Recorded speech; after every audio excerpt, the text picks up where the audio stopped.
Saravá a todos, eu sou o Pai Gilberto, sacerdote do Templo Luz do Caminho, e é com muita alegria nós vamos divulgar o nosso primeiro vídeo do ano de 2023.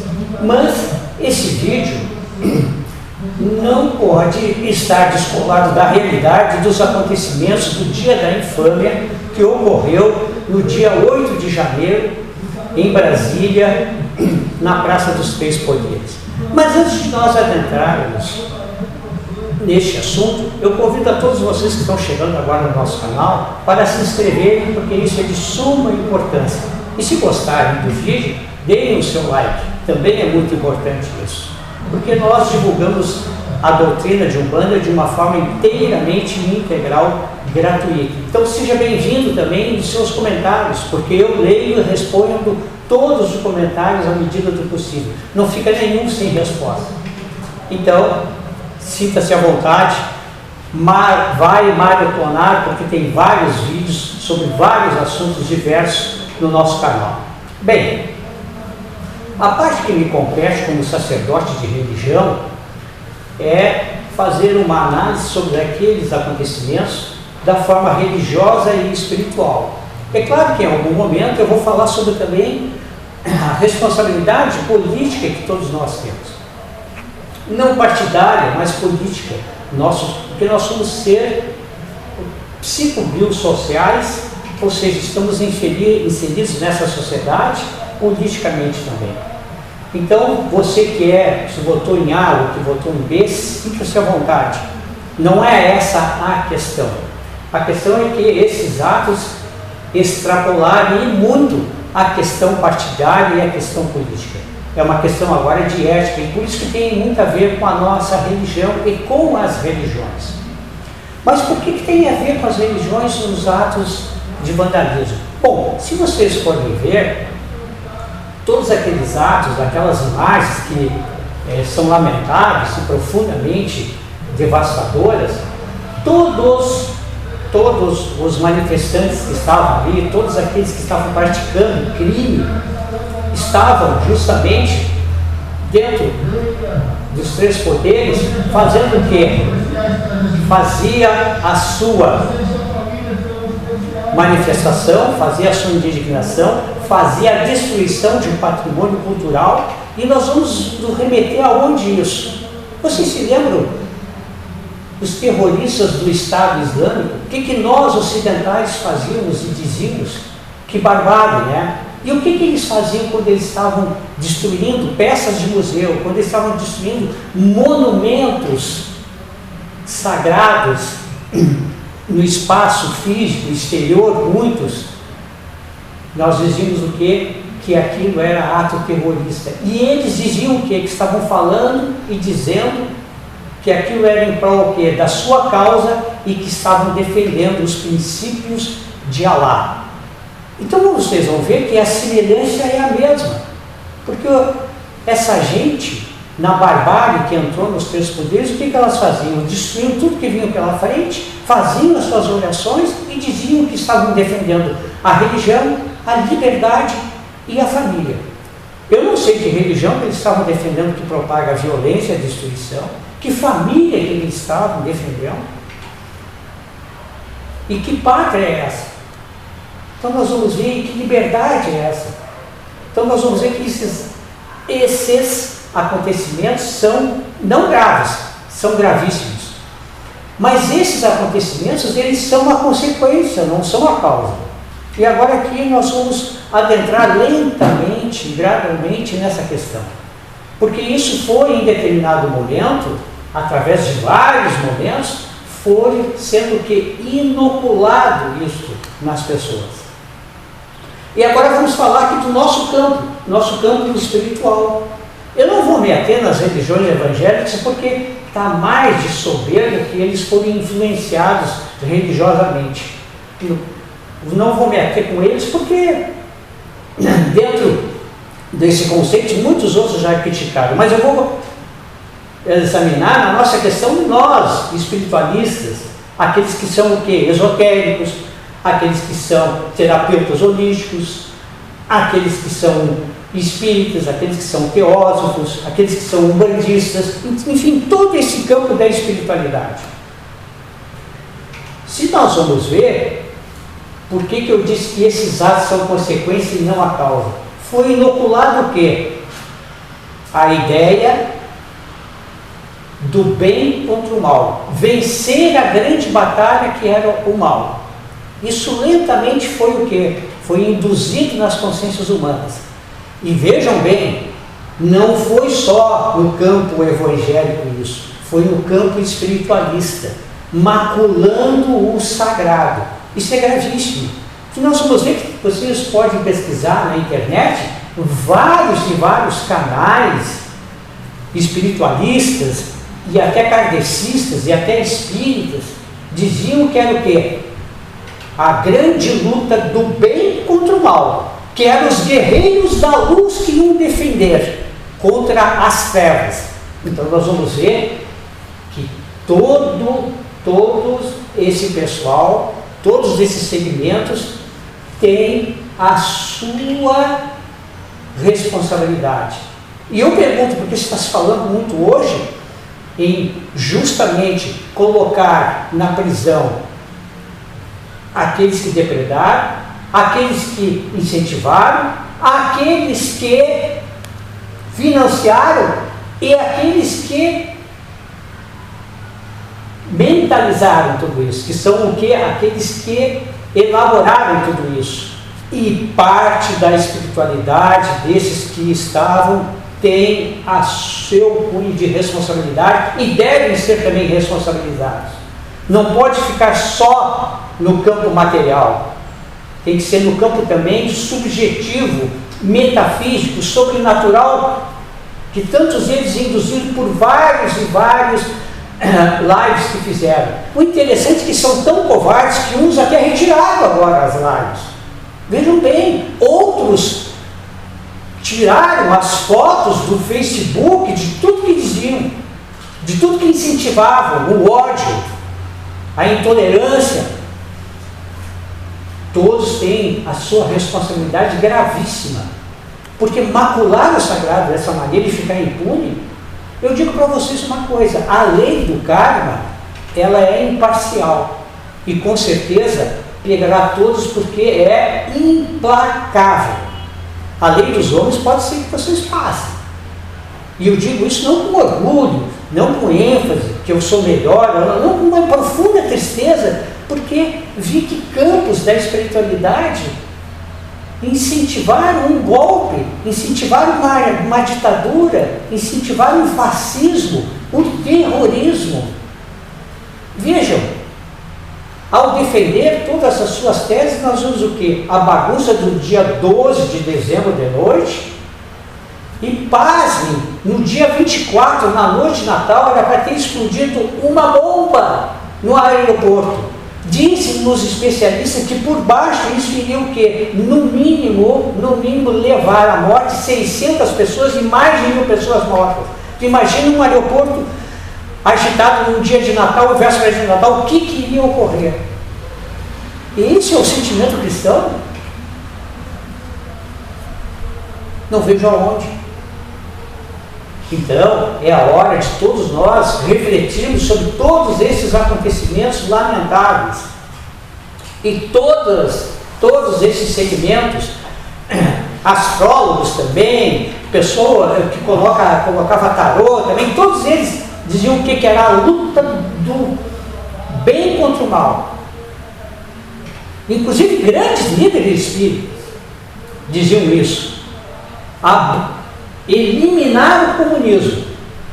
Vamos dar nomes aos bois, vários, inclusive o maior, Divaldo Pereira Franco. Por que não? Tem que assumir a responsabilidade.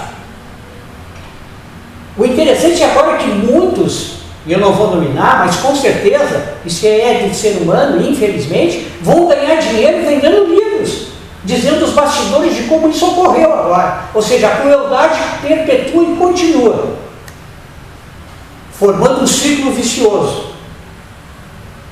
Isso era como se eu fosse aqui na frente do congás consagrado do Templo Luz do Caminho, eu incorporado dissesse, ou então eu dissesse, não incorporado, que o Ogum ou o caboclo de Oxóssi me disse, veja bem, que eu deveria ser A, B, C ou D. A espiritualidade genuína em nenhum momento interfere nos acontecimentos da materialidade física. Porque senão eu te pergunto, onde é que estava a espiritualidade quando Stalin matou milhares, milhões de pessoas na Rússia? Onde é que estava a espiritualidade quando houve o genocídio de Hitler na Alemanha?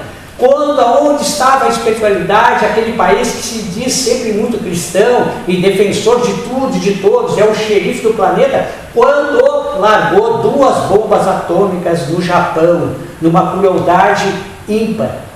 Aonde é que estava a espiritualidade que não permitiu isso? Que permitiu isso, melhor dizendo. Então a espiritualidade não interfere. Então essa briga do bem contra o mal é coisa de deturpados mentalmente. São pessoas obsidiadas, não importa o grau e a qualidade e a qualificação, que se são grandes líderes vistos pela grande maioria. São delinquentes espirituais. É isso, é delinquência espiritual. Tu programar, tu projetar, tu fazer, tu impulsionar, porque as pessoas que estavam lá, elas estavam o quê? Todas elas, tu perguntava, elas estavam defendendo um ideal superior. E que Deus estava com elas. Vejam bem, todas elas diziam isso. Estão defendendo algo superior, estavam amando de algo superior, estavam defendendo algo. Tal o nível de abstração e de alienação que elas se encontravam. Proveniência o quê? Isso é consequência. Proveniência o quê? Da causa o quê? Justamente desses grandes líderes. E eu me atenho só no campo agora espiritual nosso, da parte da espiritualidade nossa, dos pastores evangélicos, eles que se resolvam, que a sociedade resolve. Mas nós temos grande responsabilidade sobre isso. E todos aqueles que compuscaram, macularam o sagrado, onde estão agora? Onde estão agora? Muitos, inclusive, estão fugindo. Como eu disse, estão cancelando os seus canais, estão mudando, estão agora dizendo outras mensagens. Vejam bem, essa luta do bem contra o mal, de escolher quem pode e quem não pode. Ou seja, eu sempre digo, quando o indivíduo que não é esclarecido e elevado quer pegar o atributo de onipotência do Criador, só que ele não tem elevação suficiente, a onipotência se transforma em prepotência. E é isso que ocorre. A prepotência de tudo fazer e ficar impune. Não, meu senhor. Não, meu senhor. Eu tenho coragem aqui de me expor, porque assim, eu não quero ser confundido com esses na espiritualidade e muito menos nos meios umbandísticos. Não, eu me posiciono, sim. Eu sou democrata. Defendo a liberdade. Defendo o outro, independente de que seja o outro. Se o outro é comunista, se o outro é isso, se o outro é aquilo, não importa, é um ser humano. Agora, ficar incentivando atos terroristas, fascistas, isso não. A ética da espiritualidade, é clara, não permite com isso. Não permite. Qual é o Cristo, Jesus de vocês, que propaga ódio? Para entrar numa casa, para entrar em algo e destruir tudo, em nome deles, em nome de Jesus. Não ficar sobrando nada ao volta. Ou seja, as pessoas projetaram nos objetos materiais a sua insana no espiritual, para atingir aquele outro. Já que eu não posso aniquilar o outro, eu aniquilo os objetos do outro. E tudo regado a orações, a pedidos, a enviados. Tem uns que eram enviados até de extraterrestres, de mestres ascensionados.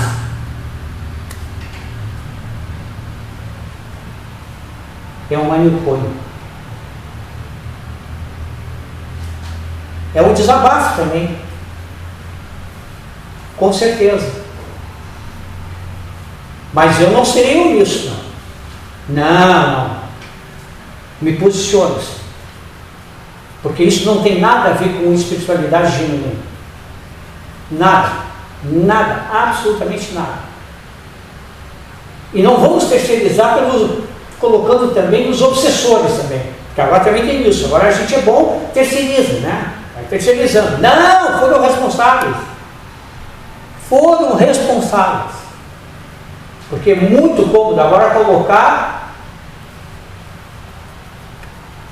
nos obsessores, terceirizar a culpa. Gente, tem que fazer uma autoanálise para a autoculpa, uma autoavaliação, reflexão. Como digo, a lei do karma é imparcial e vai atingir todos, porque ela é implacável. E espero que cada um reflita na sua família, na sua cidade, no seu estado, aonde é que esteja, no seu núcleo, reflita em tudo que aconteceu e nunca mais confunda a espiritualidade com marginalidade, com delinquência espiritual.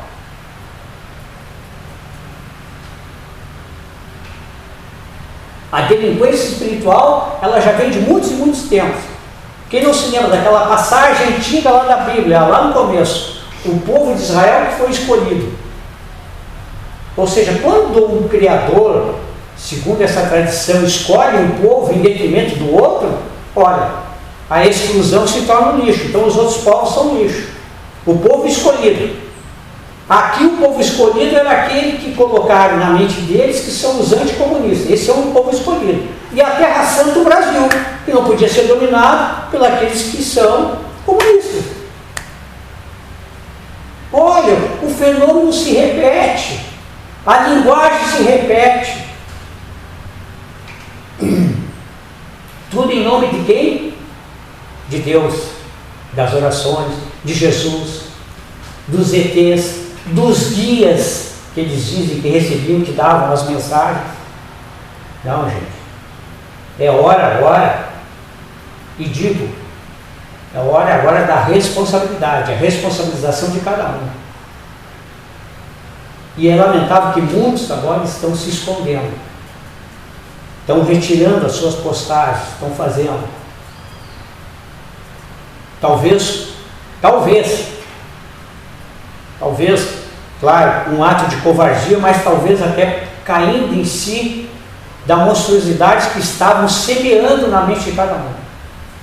E eu digo para vocês, isso infelizmente não terminou, porque muitas pessoas pensam assim que aqueles que estavam lá, e claro que muitos estão presos, outros foram liberados, mas muitos que chegaram em casa, não chegaram em casa ainda. Aí vai dizer, mas pai Gilberto, eu tenho conhecidos que eu tenho pai e mãe que chegou em casa, um irmão e tal. Não, estão lá fisicamente. Porque isso se tornou uma doença. E nós, da Umbanda, que reacolhe a todos, nós vamos ter muito trabalho nos próximos anos. Porque tem muito pessoal aí doente que vai precisar ser atendido. Mas primeiro eles vão ter que admitir que querem ser tratados. E esse vai ser o primeiro e grande desafio. Não poderia ser diferente esse nosso primeiro vídeo. Espero que todos fiquem na luz e na paz dos Arachas e que nós possamos construir um Brasil melhor com cidadãos conscientes da sua espiritualidade e da sua responsabilidade. Luz do caminho, paz no coração, saravá.